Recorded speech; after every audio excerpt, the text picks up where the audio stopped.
Welcome to capital TV Andhra Pradesh. ముందుగా bulletin లోని headlines. Andhra Pradesh రాష్ట్ర నైపుణ్య అభివృద్ధి సంస్థ ఆధ్వర్యంలో మెగా జాబ్ మేళా. ముఖ్య అతిథిగా హాజరైన హోంమంత్రి. విశాఖ గాజువాక పోలీస్ స్టేషన్ పరిధిలో కుంచమాంబ కాలనీలో సీఐ పార్థసారథి సారథ్యంలో కార్టూన్ సెర్చ్. విశాఖ నకిలీ ఏసీబీ అధికారి వెనుక మహిళా పోలీస్. క్రీడాభివృద్ధికి రాష్ట్ర క్రీడా ప్రాధికార సంస్థ విశేష కృషి చేస్తుంది. సంస్థ చైర్మన్ రవినాయుడు. రాష్ట్ర ప్రభుత్వంతో యాక్సిస్ ఒప్పందం రద్దు చేయాలని సిపిఎం డిమాండ్. ప్రజలకు సేవలందించిన మాజీ ఎమ్మెల్యే నల్లమిల్లి మూలారెడ్డి చిరస్మరణీయుడని టీడీపీ రాష్ట్ర అధ్యక్షుడు పల్లా శ్రీనివాస్. గురుకులాల్లో 5వ తరగతి ఇంటర్ ప్రవేశాలకు నిర్వహించిన ఎంట్రన్స్ టెస్ట్ ఫలితాలు విడుదల. దాడులకు మా నాయకుడు జగన్ వ్యతిరేకం. మాజీ మంత్రి అంబటి. పెందుర్తి నియోజకవర్గం పెందుర్తి పిఎం గవర్నమెంట్ హై స్కూల్లో ఆంధ్రప్రదేశ్ రాష్ట్ర నైపుణ్య అభివృద్ధి సంస్థ ఆధ్వర్యంలో మెగా జాబ్ మేళా. ముఖ్య అతిథిగా హాజరైన హోంమంత్రి వంగలపూడి అనిత మాట్లాడుతూ, గత ప్రభుత్వంలో జాబ్ మేళాలు లేవు. గతంలో ప్రభుత్వ నోటిఫికేషన్స్ లేవు. గత ప్రభుత్వం తప్పిదాల వలన యువత ఉద్యోగాలు లేక నానా ఇబ్బందులు పడ్డారు. ఇప్పుడు రాష్ట్ర వ్యాప్తంగా ఆంధ్రప్రదేశ్ రాష్ట్ర నైపుణ్య అభివృద్ధి సంస్థ ఆధ్వర్యంలో జాబు మేళాలు జరుగుతున్నాయి. కంపెనీలు ఏర్పాటు చేస్తున్నారు. అంటే రైతుల యొక్క త్యాగ ఫలితం. ఐటీ మంత్రి నారా లోకేష్ గారు ఆధ్వర్యంలో పెద్ద సంఖ్యలో ఉద్యోగ అవకాశాలు వస్తున్నాయి. రానున్న 1 సంవత్సరంలోనే 10,000 ఉద్యోగాలు రాబోతున్నాయి. 10వ తరగతి ఫలితాల్లో అత్యధిక మార్కులు సాధించిన విద్యార్థులను సత్కరించిన హోంమంత్రి అనిత. నేను జనరల్గా ఒకసారి వాళ్ళ క్వాలిఫికేషన్ షీట్స్ తీసాను. ఒక్కొక్కరు ఎంటెక్ఎల్ చేసిన వాళ్ళు, ఎంసీఎల్ చేసిన వాళ్ళు, ఎంబీఏ చేసిన వాళ్ళు, ట్రిపుల్ పీసీ చేసిన వాళ్ళు కూడా మహిళా పోలీసులకి ఉన్న పరిస్థితి. అంటే ఈరోజు ప్రతి ఒక్కరు ఎలా ఆలోచిస్తారంటే, నేను ఈరోజు ఈ చదువుకున్నాను కదా, ఈ చదువుకు తగ్గ ఉద్యోగం వస్తే అది నిజంగా చాలా బ్లెస్సింగ్. కానీ లాస్ట్ పరిస్థితుల దృష్ట్యా ఉద్యోగం వస్తే చాలు అనుకున్నారు కాబట్టి ఎంటెక్ఎల్ చేసిన వాళ్ళు కూడా సెక్రటేరియట్ జాబుల్లోకి వెళ్ళే పరిస్థితి కనిపించింది. కానీ ఈరోజు అది కాదు. ఐటీ చేసిన వాళ్ళు చాలా మంది ఉంటారు, కంప్యూటర్ సైన్సెస్ చేసిన వాళ్ళు ఉంటారు, ఎంటెక్ఎల్ చేసిన వాళ్ళు ఉన్నారు, ఎంబీఏలు చేసిన వాళ్ళు ఉన్నారు, పీసీ చేసిన వాళ్ళు ఉన్నారు. వీళ్ళందరికీ తగ్గ ఉద్యోగాలు ఇచ్చుకునే బాధ్యత, అది ప్రైవేట్ ఉద్యోగమైనా గవర్నమెంట్ ఉద్యోగమైన బాధ్యత కంపెనీల దగ్గర నుంచి గవర్నమెంట్ కూడా తీసుకోవాలి. ఈరోజు ఐటీ సెక్టర్ని లాస్ట్ 5 yearsలోని కోల్పోయి చేసిన సందర్భంలో నారా లోకేష్ గారు కూడా గౌరవ మానవ వనరుల శాఖ మంత్రి, విద్యాశాఖ మంత్రి గారు నారా లోకేష్ గారు కూడా తన పాదయాత్రలో సుమారుగా 20 లక్షల ఉద్యోగాలు ఇస్తానని ఆ రోజు ప్రామిస్ చేస్తున్నారు. దాని నేపథ్యంలోనే భాగంగా ఈరోజు గూగుల్ డేటా సెంటర్ మొన్న 20 ఎకరాలు ఇస్తే దుమ్మెత్తి పోసారు ప్రతిపక్షాలన్నీ కూడా. మరి ఆ రోజు నేను ఏమంటానంటే, ఆ రోజు 5 సంవత్సరాలు ఎందుకు ఇవ్వలేకపోయారో ఒకసారి వాళ్ళు ప్రశ్న చేసుకోవాలి. అట్ ద సేమ్ టైం ఈ టీసీఎస్ కంపెనీ దానికి 22 ఎకరాలు ఇచ్చారు. వితిన్ 1 yearలో రాసి పెట్టుకుని తమ్ముళ్ళు ఇక్కడ చాలా మంది ఉన్నారు. వితిన్ 1 yearలో సుమారుగా 10,000కు పైగా ఉద్యోగాలు, ఐటీ ఉద్యోగాలు ఎక్కడికో పారిపోకుండా మన వైజాగ్లోనే మీరందరూ చేసుకునే పరిస్థితి కూడా ఉంది. ఎందుకు ఇవన్నీ చెప్తున్నానంటే, ఇక్కడికి వచ్చిన ప్రతి ఒక్కరికి ఉద్యోగం వచ్చేస్తుందని నమ్మకంతోనే వస్తారు, కానీ కొంతమందికి రాకపోవచ్చు. కానీ ఇదే లాస్ట్ కాదు, ఇదే ఫుల్ స్టాప్ కాదు, ఇంకా ఫర్దర్గా చాలా ఉద్యోగాలు ఉన్నాయి. ఈ రోజు గౌరవ ముఖ్యమంత్రిగా చాలా ప్రతిష్టాత్మకంగా నా కాన్షియన్స్ బల్క్ డ్రగ్ కంపెనీకి ఇంచుమించు నేను ఎమ్మెల్యేగా ఉండేటప్పుడు దగ్గర 4,000 ఎకరాలు ఏపీఎస్సీ వాళ్ళు హ్యాండ్ ఓవర్ చేసుకున్నారు. లాస్ట్ 5 yearsలోని కూడా అసలు ఏమి ఒక ఇంటికి కూడా కదపలేదు. మళ్ళీ నేను ఎమ్మెల్యే మినిస్టర్ అయిన తర్వాత గౌరవ ముఖ్యమంత్రి గారి చొరవ మేరకు బల్క్ డ్రగ్ పార్క్ కూడా వచ్చింది. అక్కడ సుమారుగా 100కు పైగా కంపెనీలు వస్తున్నాయి. దీని అంతటికన్నా పెద్ద కంపెనీ ఏంటంటే ఆర్సెల్ మెటల్. ఈరోజు ఒక స్టీల్ ఫ్యాక్టరీ నక్కపల్లి దగ్గర వచ్చే పరిస్థితి కూడా వచ్చింది. అదే కనుక 1,50,000 కోట్ల రూపాయల పెట్టుబడితో ఈరోజు అది వచ్చి 29 కల్లా ఫస్ట్ ఫేజ్ స్టార్ట్ చేస్తామని చెప్పారు. సుమారుగా 40,000కు పైగా ఉద్యోగాలు ఎక్కడో ఇక్కడ నుంచి కరెక్ట్గా 40 కిలోమీటర్ల దూరం ఉన్న నక్కపల్లిలో ఆ ఉద్యోగాలు కూడా వచ్చే పరిస్థితి ఉంది. దయచేసి నేనేం చెప్తానంటే, ఉద్యోగాలు వెళ్ళు ఉంది, గవర్నమెంట్ కష్టపడి పనిచేస్తుంది. ముఖ్యంగా యువతకి మంచి ప్రాధాన్యత ఇవ్వాలనే ఉద్దేశంతో ఈరోజు గవర్నమెంట్ కూడా పనిచేస్తుంది. యువ రక్తం లోపలికి రావాలని మీరు అబ్జర్వ్ చేస్తారో లేదో, పాలిటిక్స్లో కూడా ఎప్పుడు ఉండే సీనియారిటీకి కూడా మేము గౌరవిస్తూనే మేము జూనియర్స్ని కూడా ముందుకు తీసుకొస్తాం, యువతను కూడా ముందుకు తీసుకొస్తామని చెప్పి చాలా సందర్భాల్లో గౌరవ నారా లోకేష్ గారు కానీ, గౌరవ సీఎం గారు కానీ, అదేవిధంగా పవన్ కళ్యాణ్ గారు కానీ మాట్లాడిన సందర్భం కూడా మీకు తెలియజెప్పాలి.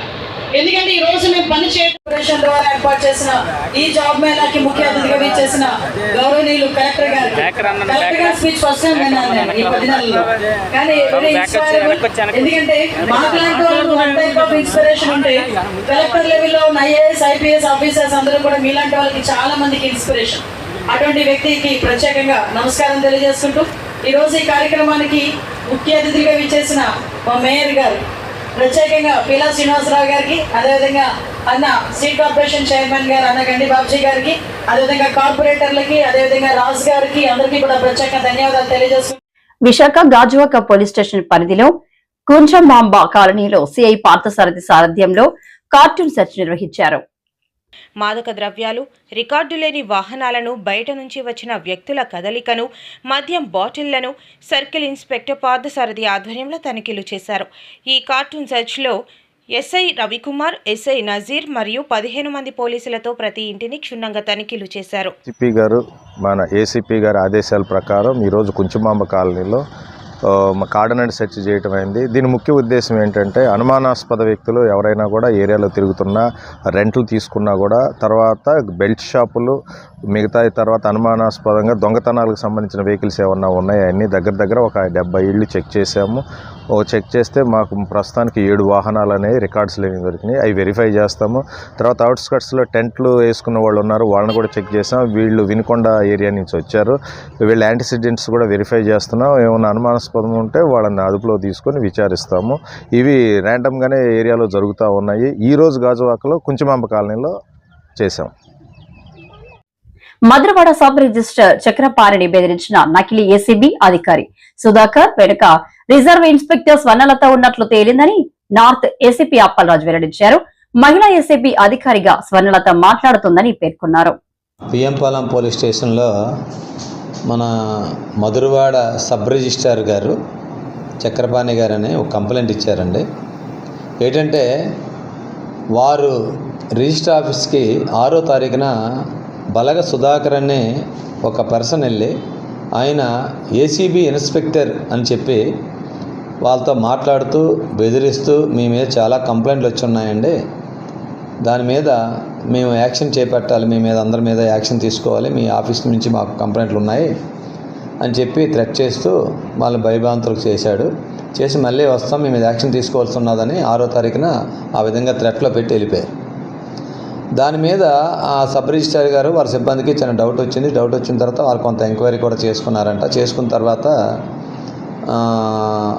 ఆయన మీద డౌట్ ఉన్నది. డౌట్ ఉన్న తర్వాత మరుసటి రోజు కూడా అగైన్ దిస్ పర్సన్, ఈ బలగ సుధాకర్ అనే అతను మళ్ళీ సబ్ రిజిస్ట్రార్ గారి దగ్గరికి వెళ్ళి ఆఫీస్కి వెళ్ళి మళ్ళీ సేమ్ బెదిరించి మీ మీద కంప్లైంట్లు ఉన్నాయి, మీ మీద యాక్షన్ కూడా ఇమీడియట్గా తీసుకుంటున్నాం అని చెప్పి చాలా థ్రెట్ చేశారు. థ్రెట్ చేసిన తర్వాత మీరు అర్జెంటుగా ఒక 5 లక్షల రూపాయలు ఇవ్వాలి, 5 lakhs ఇస్తే మీ మీద యాక్షన్ ఆపుతాం, మా ఆఫీసర్ గారు కూడా చెప్పారు, కావాలంటే మాట్లాడండి అని చెప్పి ఫోన్లోనూ కాంటాక్ట్ చేశారు, స్పీకర్ పెట్టారు. అంతనుంచి ఒక మహిళా వాయిస్ ఆఫీసర్ అని చెప్పి మా ఇన్స్పెక్టర్ ఉన్నారు కదా ఆయన చెప్పినట్టు చేయండి, లేదంటే మీకు ఇబ్బందులు తప్పవు, చాలా ప్రాబ్లం ఫేస్ చేస్తారు, మేము చాలా కంప్లైంట్ వచ్చాయని చెప్పి ఆ మహిళా అధికారి కూడా వాళ్ళతో ఫోన్లో మాట్లాడేటప్పటికి వాళ్ళకు బెదిరించారనమాట.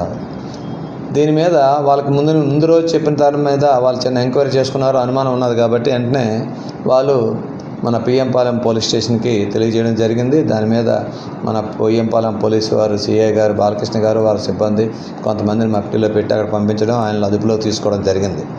ఈ బలగ సుధాకర్ అనే అతన్ని ఆయన అదుపులో తీసుకున్న తర్వాత అది ఎంక్వైరీ చేస్తే ఆ ఫోన్ నెంబర్లు తీస్తే ఆ ఫోన్ నెంబర్లన్నీ కూడా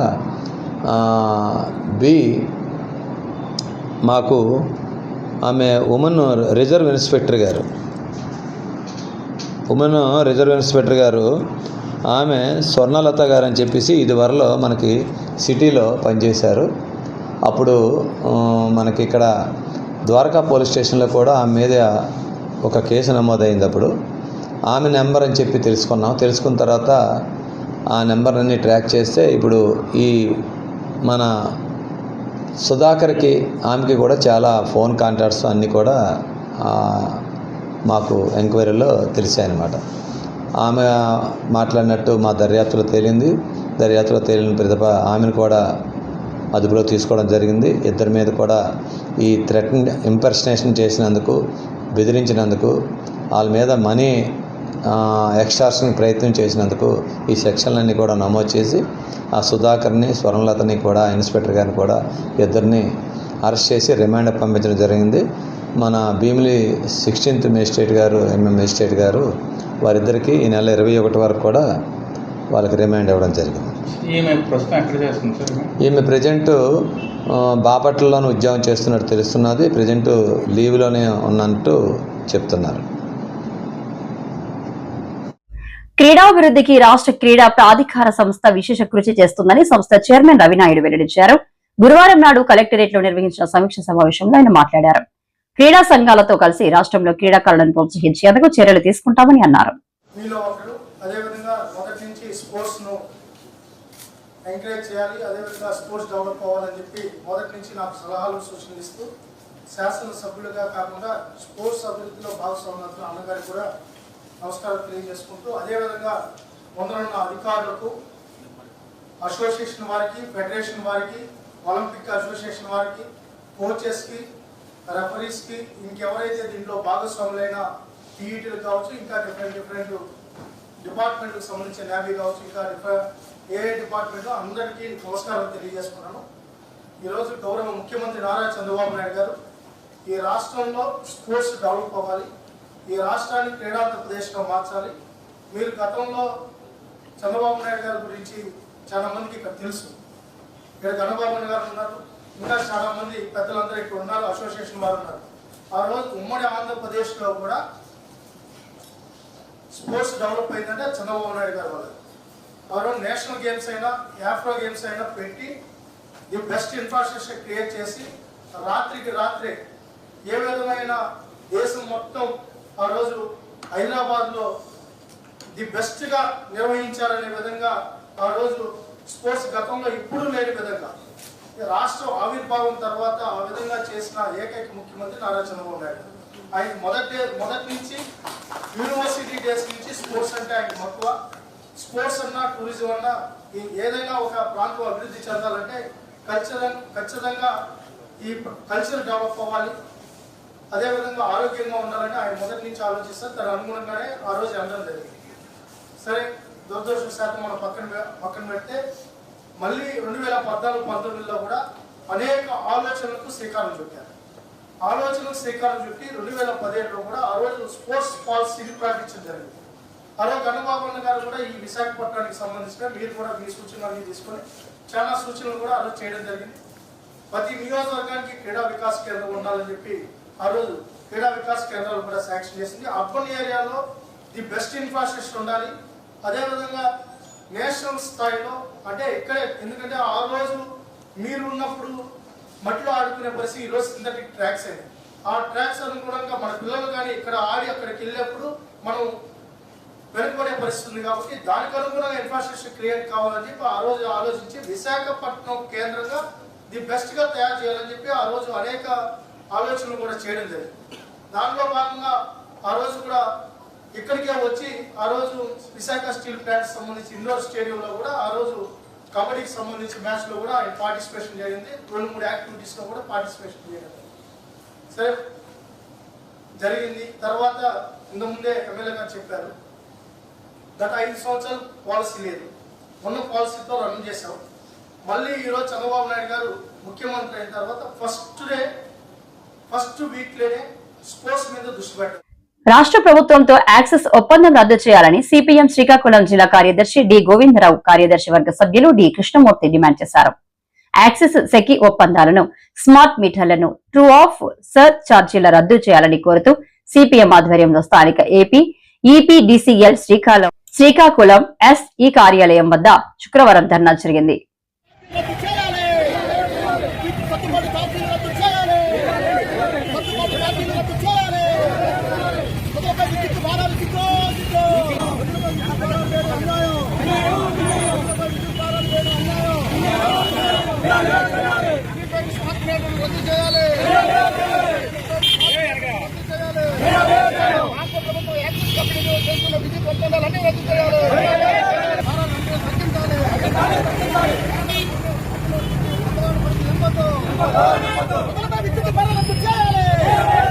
విద్యుత్ భారాలు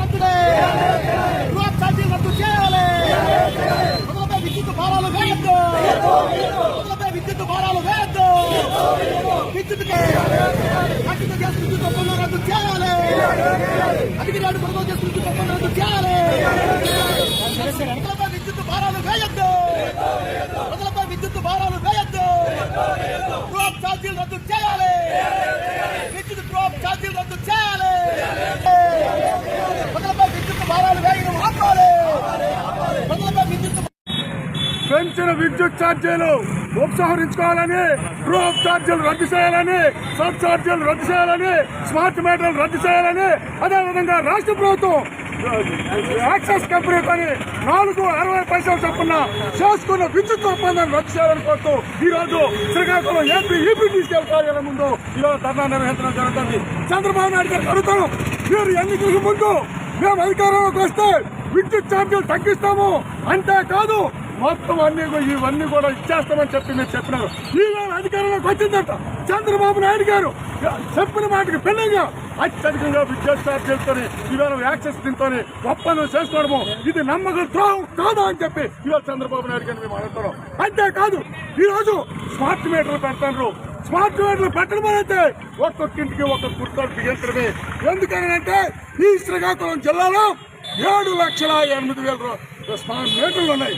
ఇవన్నీ తీసేసి స్మార్ట్ మీటర్ పెడితే ఒక్కొక్క మీటర్కి 13,000 రూపాయలు చొప్పున మనం కడితే సంవత్సరానికి 920 కోట్ల రూపాయలు ఈ స్మార్ట్ మీటర్ల ద్వారా ఈవేళ ఆదాయ కంపెనీకి మనం చెల్లించవలసి వస్తుంది. అందుకోసం ఇట్లాంటివి రద్దు చేయాలని చెప్పి సిపిఎం పార్టీగా మేము డిమాండ్ చేస్తాం. ఈ రోజు దేశంలోనే ఎక్కడైనా సరే సోలార్ విద్యుత్తు ₹99, ₹2, లెక్క ఒప్పందాలు దేశంలో జరిగితే మన చంద్రబాబు నాయుడు గారు 4.60 చొప్పున 5 గ్యారంటీ చేసినాడు. భవిష్యత్తులో తక్కువకు వచ్చినా కూడా రాకుండా లాభాలు గ్యారంటీ చేయడానికి కూలుకోవడం ఇది నమ్మకం ద్రోహం కాదా అని చెప్పి మేము అడుగుతున్నాం. అందుకోసం ఈ యాక్సెస్ ఒప్పందం రద్దు చేయాలా, స్మార్ట్ మీటర్ రద్దు చేయాలా, స్మార్ట్ మీటర్ రద్దు చేయాలని కోరుతూ పోరాటాన్ని దశల వారీగా ఉధృతం చేస్తామని చెప్పి దాని చేస్తాం. తూర్పుగోదావరి జిల్లా అనపర్తి నియోజకవర్గంలో అనేక సంవత్సరాలు ప్రజలకు సేవలందించిన మాజీ ఎమ్మెల్యే నల్లమిల్లి మూలారెడ్డి చిరస్మరణీయుడని టీడీపీ రాష్ట్ర అధ్యక్షుడు పల్లా శ్రీనివాస్ అన్నారు. తెలుగుదేశం పార్టీ వ్యవస్థాపక సభ్యుడు మాజీ ఎమ్మెల్యే నల్లమిల్లి మూలారెడ్డి జయంతిని గురువారం నియోజకవర్గంలో నిర్వహించారు. ఈ సందర్భంగా రంగంపేట మండలం దొడ్డిగుంట గ్రామంలో టీడీపీ నాయకుడు వెలమర్తి సుధాకర్ ఏర్పాటు చేసిన మూలారెడ్డి విగ్రహాన్ని ఆవిష్కరించి నివాళులర్పించారు. ఎమ్మెల్యేలు నిమ్మకాయల చిన్నరాజప్ప, నల్లమిల్లి రామకృష్ణారెడ్డి, వేగుళ్ల జోగేశ్వరరావు, గన్ని కృష్ణ తదితర కూటమి నాయకులు విచ్చేసి మూలారెడ్డికి నివాళులర్పించారు. అనపర్తి నియోజకవర్గంలోని ప్రతి పల్లెలోనూ తన తండ్రి మూలారెడ్డి జయంతి వేడుకలను నిర్వహించడం, ఆయన సేవలను గుర్తు చేసుకోవడం తనకు చాలా ఆనందంగా ఉందని ఎమ్మెల్యే నల్లమిల్లి రామకృష్ణారెడ్డి అన్నారు.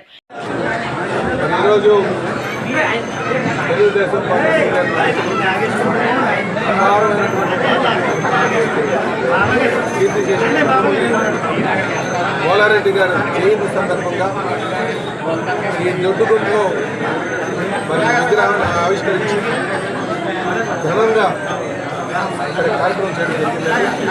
ఇందులో పాల్గొన్నటువంటి ప్రతి ఒక్కరికి కూడా నేను ధన్యవాదాలు తెలియజేస్తూ ఈ ప్రాంతంలో మూలారెడ్డి గారి కోసం చెప్తుంటే 2 తరాలు ప్రజా జీవితంలో ఉండి ఈ ప్రాంతానికి అనేక సేవలు అందించినటువంటి వారు ఈరోజు మా మధ్య లేకపోయినప్పటికీ కూడా ఆయన సేవలన్నీ గుర్తించి ఇక్కడ ప్రజలు ఆ విగ్రహం ఏర్పాటు చేయడం చాలా సంతోషదాయకం. నిజంగా ఆ కుటుంబానికి మూలారెడ్డి గారికి ఇవ్వాలని చెప్పేసి గౌరవం అని చెప్పేసి సందర్భంగా తెలియజేస్తూ కార్యక్రమంలో పాల్గొనడం చాలా అలాగే ఈరోజు 2వ తరం ఇక్కడ రాజకీయ చేస్తున్నారు, 3వ తరం కూడా ఇక్కడ ఆదరిస్తారని చెప్పేసి కుటుంబానికి మనస్ఫూర్తిగా ఈ రాజకీయాల్లో ఉండాలని చెప్పి కోరుకుంటే ఈరోజు మా తండ్రి గారు తెలుగుదేశం పార్టీ వ్యవస్థాపక సభ్యులు, సీనియర్ నాయకులు, పూర్వపు శాసనసభ్యులు శ్రీ నల్లమిల్లి మూలారెడ్డి గారి 83వ జయంతిని పురస్కరించుకుని వాళ్ళ ఉదయం నుంచి కూడా నియోజకవర్గంలో పెద్ద ఎత్తున ప్రతి గ్రామంలో ఈ జయంతి వేడుకల్ని కూటమి నేతలు నిర్వహించడం జరిగింది. వారందరికీ హృదయపూర్వకంగా కృతజ్ఞతలు తెలియజేసుకుంటున్నాం. అదేవిధంగా మరి ఈరోజు సాయంత్రం రంగంపేట మండలం దొడ్డుగుంట గ్రామంలో సోదరుడు వెలమర్తి సుధాకర్ ఏర్పాటు చేసిన మూలారెడ్డి గారిని రాష్ట్ర తెలుగుదేశం పార్టీ అధ్యక్షులు పల్లా శ్రీనివాసరావు గారు రాష్ట్ర వ్యాప్తంగా ఉన్న గురుకులాలలో 5వ తరగతి ఇంటర్ ప్రవేశాలకు నిర్వహించిన ఎంట్రన్స్ టెస్ట్ ఫలితాలను మంత్రి స్వామి విడుదల చేశారు. ఈ సందర్భంగా మంత్రి మాట్లాడుతూ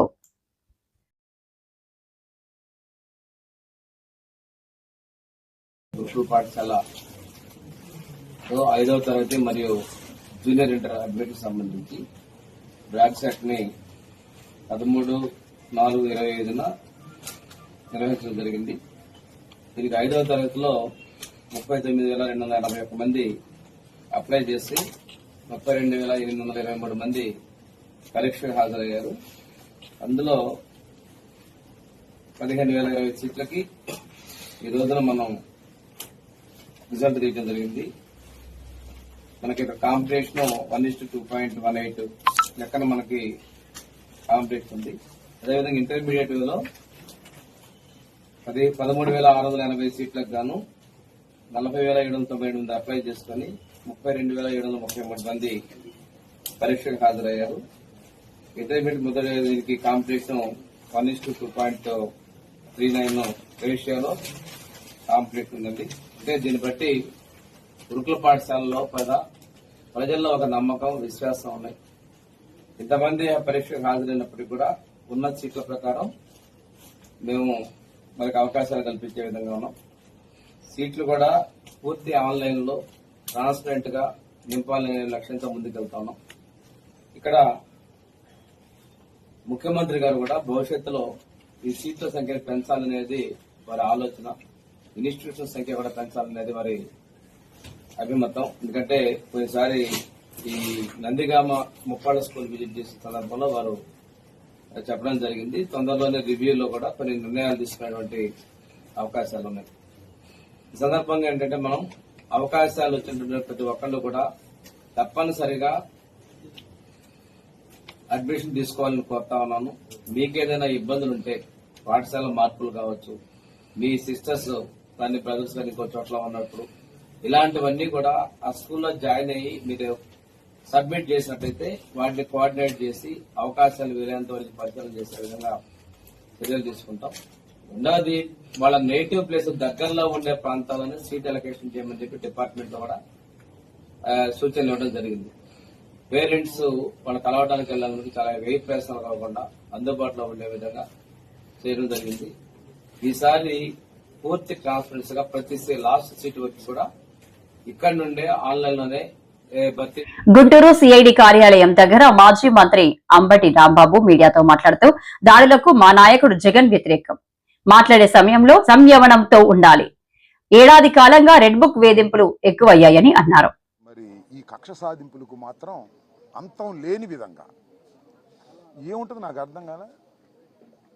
ఈ తెలుగుదేశం పార్టీ ఆఫీసు మీద జరిగినటువంటి దాడి కేసుని వైఎస్ఆర్ కాంగ్రెస్ పార్టీ అధికారంలో ఉన్నప్పుడే కేసు రిజిస్టర్ చేయడం జరిగింది.